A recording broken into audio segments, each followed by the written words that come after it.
പത്തനംതിട്ടയിലെ UDF സ്ഥാനാർത്ഥി ആന്റോ ആന്റണി ദുഃഖവെള്ളിയാഴ്ച നിരണം സെന്റ് മേരീസ് ഓർത്തഡോക്സ് വലിയ പള്ളിയിലും തിരുവല്ല SCS പള്ളിയിലും ആരാധനയിൽ പങ്കെടുത്തു.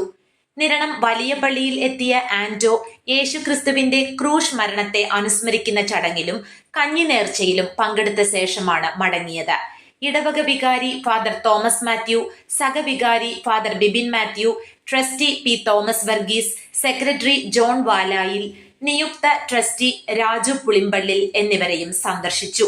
DCC president professor Satheesh Kochuparambil, UDF ജില്ലാ ചെയർമാൻ അഡ്വക്കേറ്റ് വർഗീസ് മാമൻ, ജിജു വൈക്കത്തുശ്ശേരി, ജിബിൻ പുളിപ്പള്ളിൽ എന്നിവരും അദ്ദേഹത്തോടൊപ്പം ഉണ്ടായിരുന്നു.